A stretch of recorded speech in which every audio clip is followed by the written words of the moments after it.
Oh boy. Sometimes all you can do is laugh. I'm just gonna laugh. I don't know what we do other than I like what's going on in your background as it continues to grow.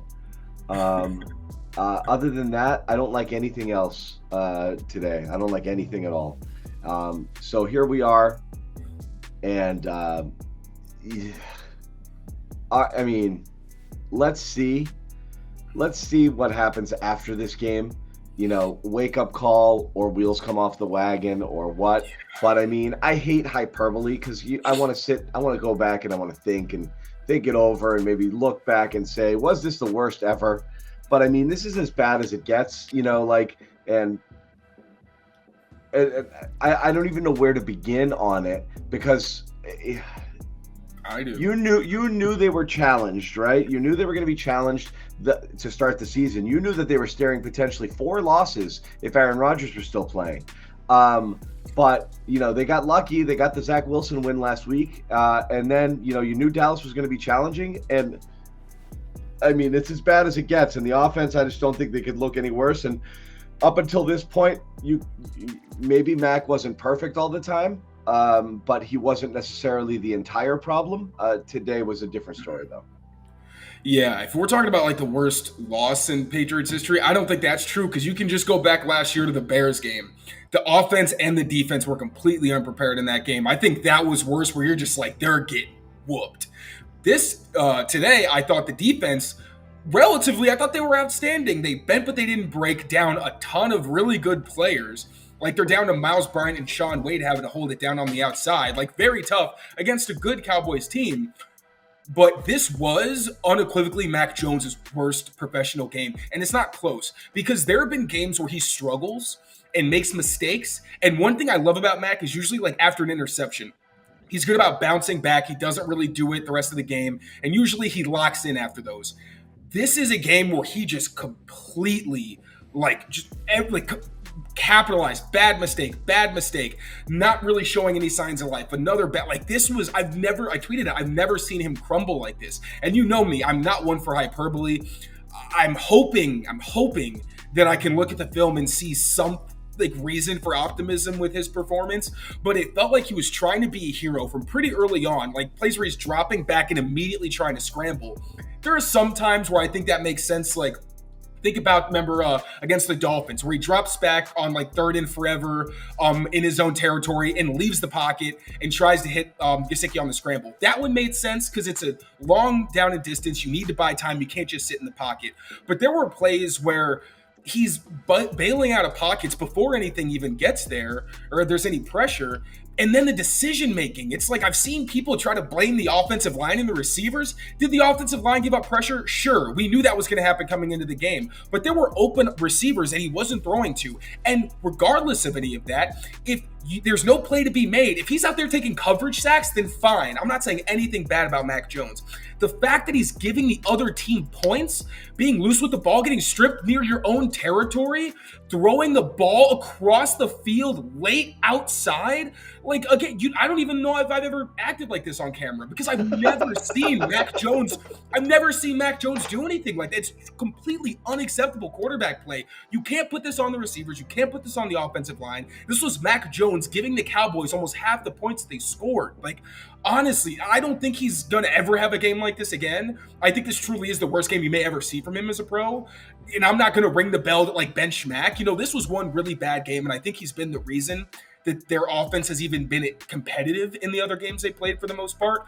But good Lord, man. Like we talked about last week, this was the day where they're on turf. All the conditions are in their favor. This is where you try to see the passing attack take a step forward, and they took several steps back today. A good Cowboys defense, but so bad. Self-inflicted errors to the max. Crazy. All right, I'm done with that rant. Ever wish you could navigate the betting field with the confidence of a pro? Enter Odds Are. They're not a sports book, but they're the sports betting advisor you've always needed. It's like having a playbook for smarter bets right in your pocket. I've been absolutely loving the experience, and I think you will too. Especially since Patriots Press Pass listeners get a 30-day free trial. Elevate your game day and join the smart betting revolution. Go get it. at oddsr.com/presspass. That's oddsr.com/presspass. All right, I'm done with that rant. Like, no, oof. I mean, that's the point. Rough. This is what look, man, trust me. Why do you think I didn't jump in at any point? Because I'm letting you cook here, like I don't want to bring I mean, I know it's just like I don't know where to go anymore because I don't want to heap it on. I also, like I said, I feel weird doing these shows because the last thing I want to do is like make it seem like it's a victory lap and I told you so fast. But it's like you knew there were problems here, with all parts of the offense, with the offensive personnel, and you've got a quarterback that's, I don't know that he's able to overcome that stuff. Now you wonder whether that stuff's starting to affect him. Like you don't trust the line. All of a sudden he's seeing ghosts. That last pick he threw, the last throw I think he made of the game, that back foot misses Parker running across wide open. He's wide open. That's an easy pitch and catch.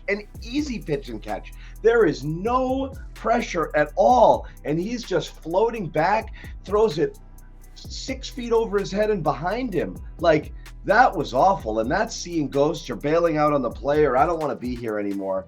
That was awful.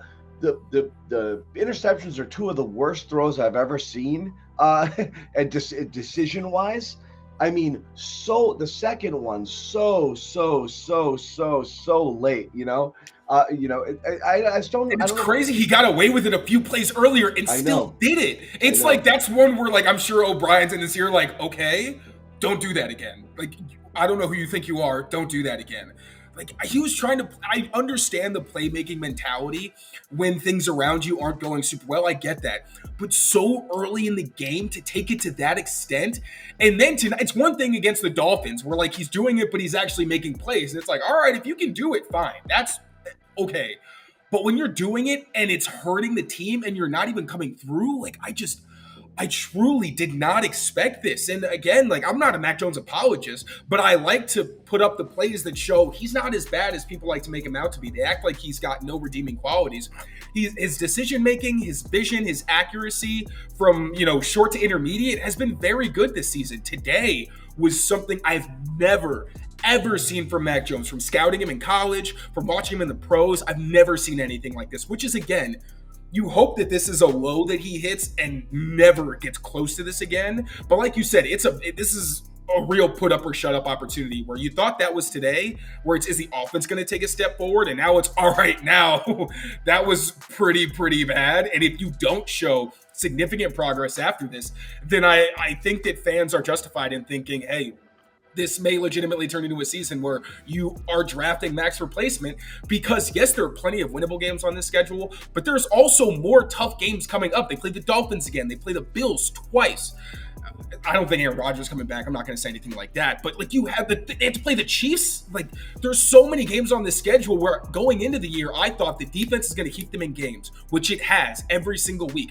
And I thought the offense, as long as they didn't make mistakes and hurt themselves, they could at least put drives together and score. Like, I wasn't totally wrong in that. It's just that the self-inflicted mistakes are happening, and it's keeping them from not only just being like a solid, middle-of-the-pack offense. I thought executing at full capacity, they could maybe be like top 12, top 14. Now, like, they have a lot of work to do.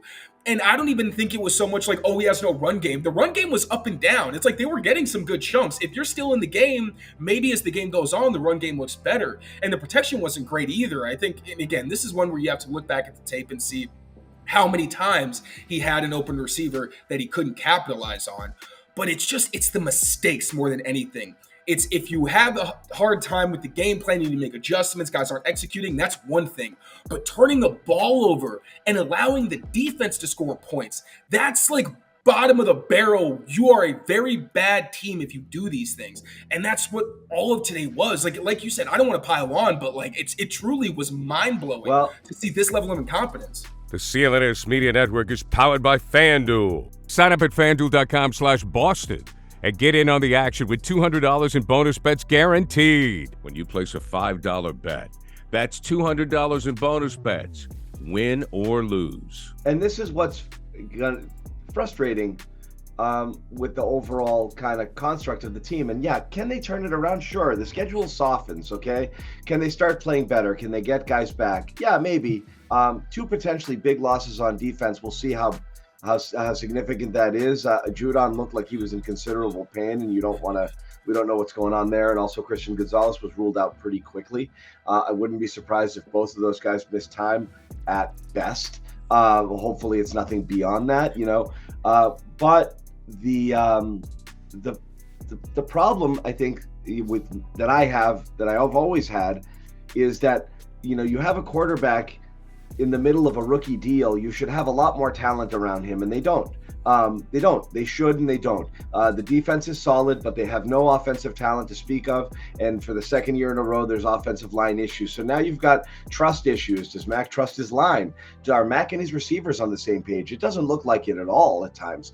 Does he, he said all the right things about O'Brien here, but if you keep putting out game scripts like this, or the games keep going this way, you're going to start wondering, are we doing the right things here? And all of a sudden, things can really start to unravel. A loss like this can really, I'm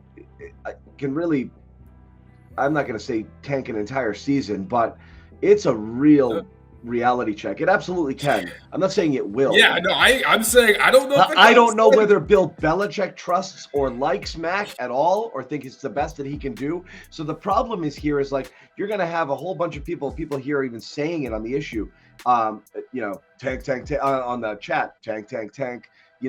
I don't think you'll ever intentionally tank. I just think the offshoot of a potentially bad season is if you end up somewhere in the top 10 next year, you are absolutely going to start to think about whether quarterback is something you need to address again, which sucks because you should have had that taken care of, hopefully, while adding other pieces like a 1 or 2 signature receivers or a good tight end or tackles or something. They don't have any of it. So what are you building on from here? This is the scary part. If you're a Patriots fan, is it might look bleak now. Is the future any brighter at this point if something doesn't change?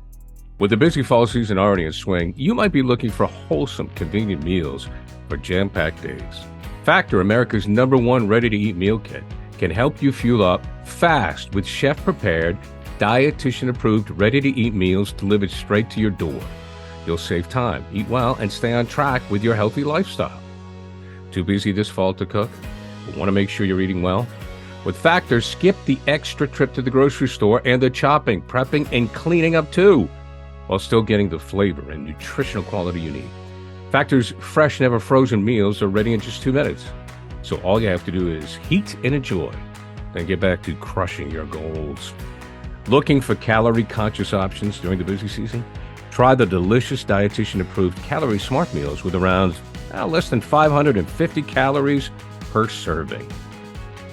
This September, get Factor and enjoy eating well without the hassle. Simply choose your meals and enjoy fresh, flavor-packed meals delivered to your door. Ready in just 2 minutes. No prep, no mess. Head to factormeals.com/newsfeed50 and use code newsfeed50 to get 50% off. That's code newsfeed50 at factormeals.com/newsfeed50 to get 50% off.